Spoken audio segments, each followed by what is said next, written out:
Hello and welcome to this Battlefield 3 commentary. I'm gonna talk a little bit about Air-Superiority and what I think about it and my thoughts so far. And what I can say is that I'm pretty disappointed on the air radar.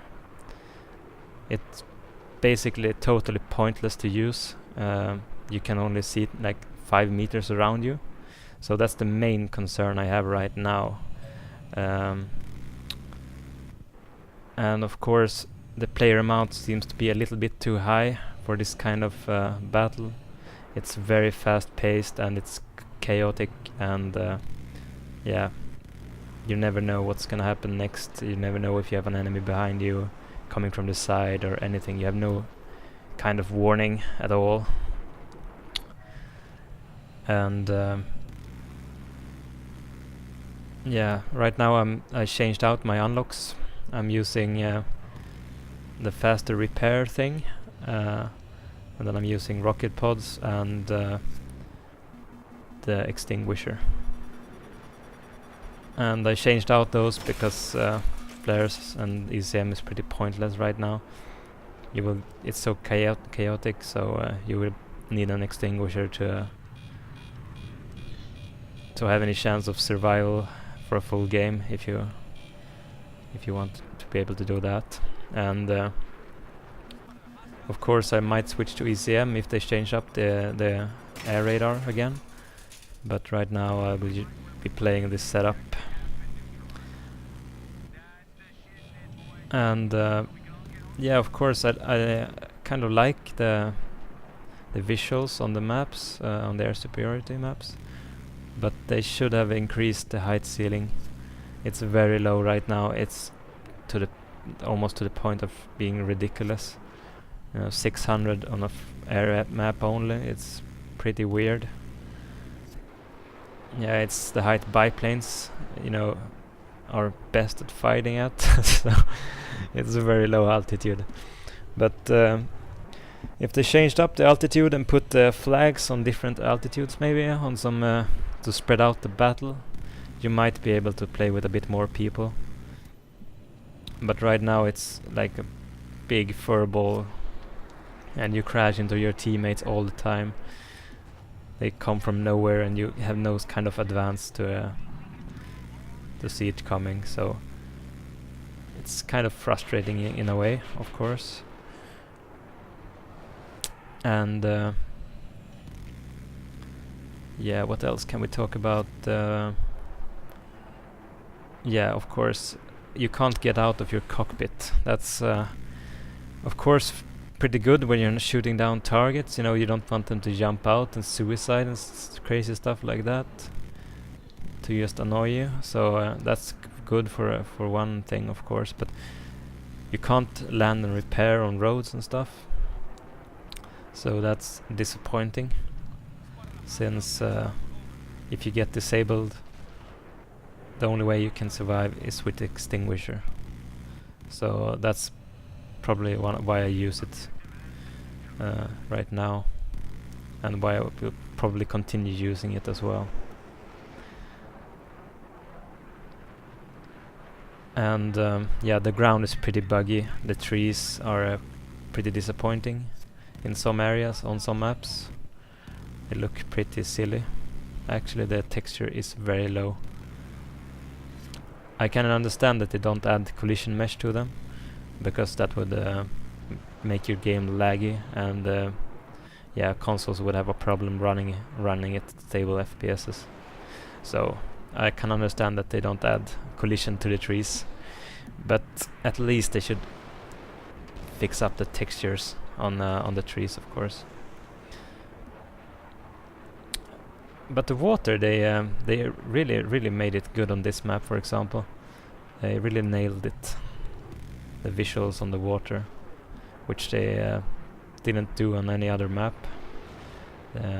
Water, for example, on Wake Island looks pretty ridiculously bad. So 1 point to dice for the water effects. And the glare effect looks pretty silly. They should really change the sun visual. But for now that will do, I guess. Yeah, surviving heat seekers is a small little problem you might have when playing this mode. But you will do much better if you play with a lower number of people, I promise you. Don't go into, you know, like 12 versus 12 air superiority. It would be pretty hard to survive anything, you know. Even the best pilots have troubles keeping up with all the fucking heat seekers. It's very ridiculously. But keep playing on low pop servers. Use extinguisher and look around your surroundings. Keep track of enemies, where they spawn, where they might come from. Use the free look a lot, and use a lot of rolling scissors when flying. You know, don't fly in a straight line that much, only when firing, because they might get you pretty fast.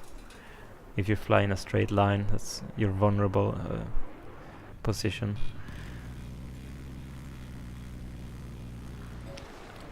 And of course, you get a lot of points when playing this as a decent pilot.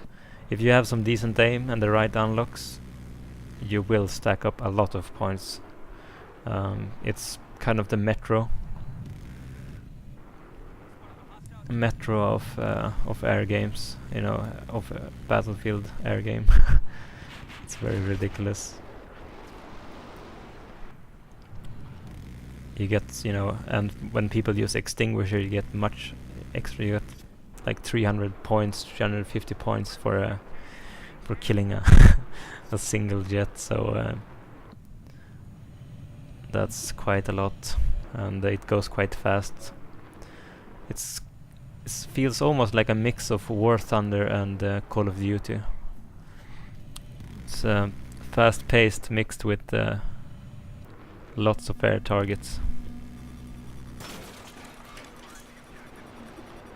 Yeah, I might give DICE some credit for doing this. I've been wanting an air superiority mode since Desert Combat had its no-fly zone. It was one of the best maps I have ever played, and this quite looks like no-fly zone. You know, flags in the air and only jets.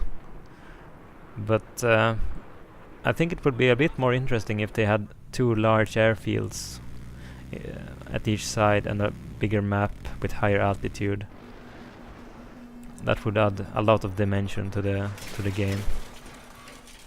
You know, and you might have to bomb their bunkers or something to win the game or something like that. That would also be quite interesting.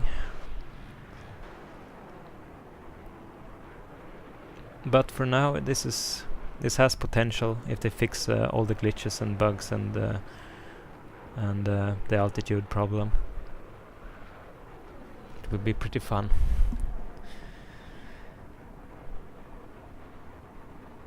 Yeah, enjoy the rest of the gameplay. I will quit talking now, and I might even upload more Battlefield 3 videos in the coming days, so keep a lookout on my channel, and see you later.